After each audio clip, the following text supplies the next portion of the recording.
예, 오늘의 증시 브리핑 시작하겠습니다. 시장이 이번 주 결국엔 이제 플러스로 마감을 했는데, 가장 큰 핵심은 역시 금리입니다. 그러니까 파월 의장 발언 이후에 금리 인상은 더 이상 없다, 이런 분위기가 만들어지고 있죠. 지표 보면서 결정하겠다. 그다음에 우리 때문에 금리가 이렇게 올라간 건 아니야. 그러니까 국채 금리가 연준의 결정 때문에 올라간 것만은 아니다. 이런 식으로 이야기를 했잖아요. 그래서 연준이 금리 올라간 거에 대해서 의식을 하는구나. 그러니까 높은 금리 수준에서는 더 이상 긴축을 안 하겠구나 하나. 그 다음에 지표들을 보면서 이제 결정하겠다라고 얘기를 했는데, 그 관련된 지표들이 계속 좀 아래쪽, 안정되는 쪽으로 나오고 있잖아요. 예를 들어서 이제 단위 노동 비용이라는 건데, 이건 뭐냐면 물건 하나 만들 때 얼마만큼의 인건비가 들어가느냐, 이렇게 생각하면 되거든요. 이 감소했어요. 감소했다라는 건 뭐냐면 인건비가 줄어들고 있다라는 걸 의미하는 거거든요. 그러니까 쉽게 표현하면 그런 겁니다. 그래서 임금 상승률이 둔화되고 있구나. 그러면 인플레이션도 완화되고 있구나. 그러니까 파월이 지표 보면서 얘기하겠다고 했는데 그 지표들이 안정되고 있으니까 금리 인상은 끝난 게 맞네. 이런 식으로 해석을 한 거죠. 그래서 국채 금리가 이제는 5%에서 상당히 좀 멀어지면서 투자자들이 일단 좀 안도를 하는 그런 분위기가 만들어졌고, 그 다음에 이제 빅테크주들이 올라가죠. 특히 상대적으로 더 많이 빠진 빅테크, 지난달에만 20% 가까이 하락한 게 테슬라였는데, 사실 롬베론이라는 사람은 저 얘기 계속 하고 있거든요. 이거 올해만 저 얘기한 게 아니라 작년에도 저 얘기는 계속 했어요. 근데 새삼스럽게 이 얘기를 마치 지금 나온 얘기인 양 포장을 했죠.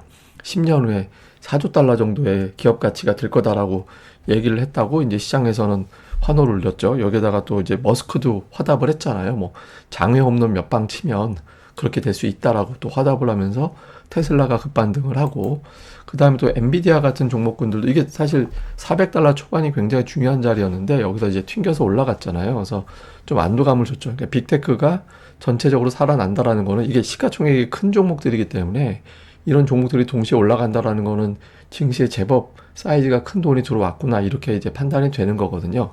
근데 다만 이제 우리 증시에서 IT 기업들이 좀 부진했던 게, 마감하고 나서 나왔던 애플의 실적을 보니까 내용은 괜찮았습니다. 매출이나 이제 주당 순이익가 예상치 넘겼는데, 다만 이 매출 자체가 예상치보단 잘 나왔지만 전 분기보다는 좀 줄었잖아요. 그러니까 900억 달러인데 이제 895억 달러 됐으니까. 그리고 중국 매출이 부진했다. 지금 화웨이가 막 치고 올라오는 상태라서 향후에 중국에서의 어떤 고전할 가능성이 있고, 이렇게 되면 애플이 향후에 실적을 제대로 달성할 수 있을까? 여기에 대한 좀 의구심이 생긴 거죠. 그래서 애플이 빠지면서 우리나라에서 이제 IT 기업들이 상대적으로 좀 부진한 그런 이유로 작동을 했습니다.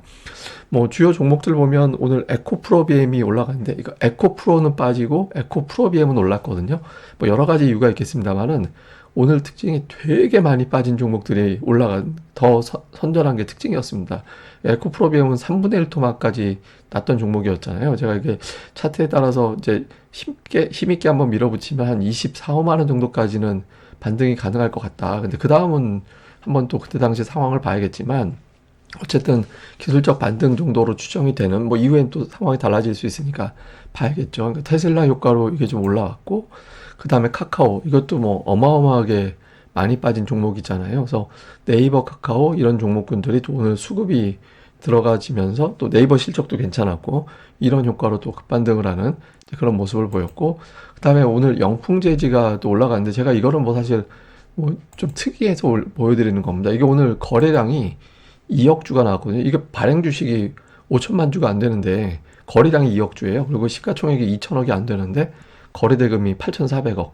오늘 코스피 거래대금의 9분의 1이 이 종목이었고, 코스피 거래량의 3분의 1이 넘는 게 영풍재지 한 종목이었습니다. 그래서 오늘 거래량이 코스피가 터졌네, 이거 오해입니다. 영풍재지 하나에서 터진 거라서. 근데 어쨌든 오늘 증시의 특징은 상대적으로 더 많이 빠진 종목군들이 올라오고, 그동안에 선방했던 반도체는 좀 부진하고, 이런 구도를 보인 게 오늘 시장의 특징이었습니다. 수급에서는 이제 외국인들이 2천억 원 매수 들어왔는데, 제가 항상 여러분들한테 말씀드리는 게, 외국인들이 정말 세게 시장을 주도할 때는 지수 곱하기 억 원, 그러니까 지금 2,300포인트 중반 정도 되잖아요. 그러니까 2,300억 원 이상의 매수가 일주일에 3번 이상 붙어야 돼요. 근데 지금 아직은 좀 부족하죠. 그러니까 외국인들은 아직은 믿음은 좀 부족해 보인다. 예, 그렇게 지금 보이고요. 그 다음에 선물은 좀 매수 매도 왔다 갔다 하는데 좀 화끈하게 매수를 아직 돌리진 못하고 있습니다. 근데 어쨌든 코스닥은 오늘 외국 기관이 되게 많이 팔았는데, 최근에 특징이 뭐냐면 개인이 이틀 연속 코스닥을 매수한 적이 없어요. 그러니까 말 바꾸면 외국인 기관이 이틀 연속 코스닥을 매도한 적도 없습니다. 그러니까 이 패턴상으로는 다음 주 초에 외국인들 기관이 또 코스닥을 매수해야 되는데 이 패턴이 좀 이어지는지 한번 주목을 해볼 필요는 있죠. 종목으로는 외국인들은 하이닉스, 삼성전자 두 종목만 1,800억 원. 그러니까 오늘 순매수보다 저 금액을 더 많이 매수했죠. 그러니까 제가 이제 시장을 끌고 갈 때 외국인들이 완전히 멱살 잡아 올릴 때 어떤 특성을 보이냐면 2,000억, 2,300억, 2,500억 이상의 순매수가 들어오고 그 중에 60% 정도를 삼성전자, 나머지를 이제 자동차, 철강화학, 금융 중에서 3개 업종 이상 추가로 매수 붙어줄 때 외국인들이 완전히 시장 끌어가는 거거든요. 아직까지는 좀 그런 단계는 아닌 것 같아요. 어쨌든 삼성전자, 하이닉스 매수하고 있고 IT 기업들 뭐 LG전자라든가 이런 것들이 좀 포진해 있는 게 특징이었고요. 기관 같은 경우는 뭐 카카오, 네이버 들어가 있고 2차 전지주 대형주들 이런 것들 들어가 있는 편이었고 뭐 하여튼 요런 류의 어떤 기업들이 좀 들어가 있는 게 지금 특징이었고요. 그러니까 최근에 좀 화학주 좀 매수를 했었는데 오늘 조금 그런 것들이 좀 있었고 다음에 코스닥 쪽에서는 외국인들이 2차 전지는 하고 엔터주를 이제 좀 팔았고요. 그다음에 IT 계열, 뭐 반도체 계열의 종목군들이 좀 일부 있었고 그 다음에 이제 게임주들, 게임주들의 어떤 일부가 좀 일부에서는 좀 매수가 들어오는 그런 모습을 보였습니다. 그래서 오늘 게임주를 외국인들이 좀 담은 게 특징, 오늘 시장을 좀 올라가는 그런 모습이었는데 기관 쪽 같은 경우는 역시 또 오늘 2차 전지는 에코프로비엠은 팔았고 그 다음에 이제 LNF를 좀 매수로 담는. 근데 오늘 전체적으로 매도우이라서 매수한 종목군들 금액이 크진 않은데 근데 그 와중에서도 뭐 IT 기업들을 좀 담는 그런 모습을 보였죠. 그래서 외국인들 같은 경우는 게임과 일부 IT, 기관 투자자들은 골라 담고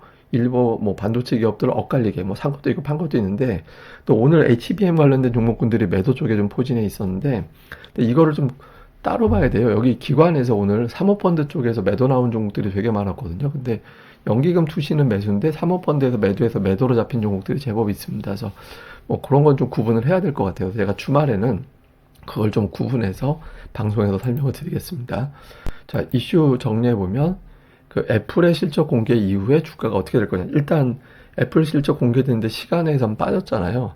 그러니까 애플 문제로 그냥 할 거냐. 그러면 이제 시장에서는 이제 마이크로소프트가 이제는 시가총액 1위로 넘어간다. 그러니까 이제 하드웨어 기업보다 소프트웨어 기업으로 이걸 애플 하드웨어 기업이라고 하긴 좀 그렇긴 한데 어쨌든 마이크로소프트로 상징이 되는 어떤 AI 쪽의 어떤 기업들이 좀 치고 나가는 구도가 되는지 아니면 이제 애플이 전체적인 어떤 빅테크를 잡는지 이 구도를 좀 볼 필요가 있고요.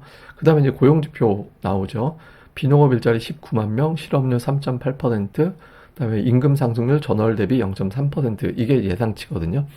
이거는 이제 나쁜 소식이 좋은 소식으로 이제 전환이 되는 거죠. 그러니까 여기에서 조금 아래쪽으로 나오고 실업률은 높게 나오고 임금 상승률은 좀 0.2 이렇게 나오면 이제 시장에서는 금리가 더 떨어진다 이렇게 볼 거고 그 다음에 이제 앞서 말씀드린 대로 외국인들이 시장을 끌어올릴 때 특징 자동차, 전기전자, 철강, 화학, 금융 중에서 4개 정도 매수를 계속해서 나갈 때 시장을 끌어주는 거거든요. 근데 그게 아닐 때는 아직까지 긴가민가 한 겁니다. 근데 아직까지는 그 단계는 아닌 것 같아요. 그리고 특히 ADR이 지금 코스피가 한 100, 코스피 코스닥이 각각 100, 105 이 정도 되거든요. 그래서 다음 주 초반은 좀 내려가는 것 같고 다음 주 후반 되면 ADR이 약간 과열권으로 들어갈 가능성이 있거든요. 그래서 다음 주 중반 넘어가게 되면 좀 차별화 장세 형태가 될 가능성이 높아서 업종별 수급 구도를 좀 더 집중적으로 좀 감안을 하면서 판단을 해야 될 것 같습니다. 오늘 뭐 특징은 2차 전지, 인터넷 게임, 뭐 화학주, 그러니까 되게 많이 빠지고 되게 소외받았던 종목군들 중심으로 좀 반전이 나온 그런 양상이었습니다.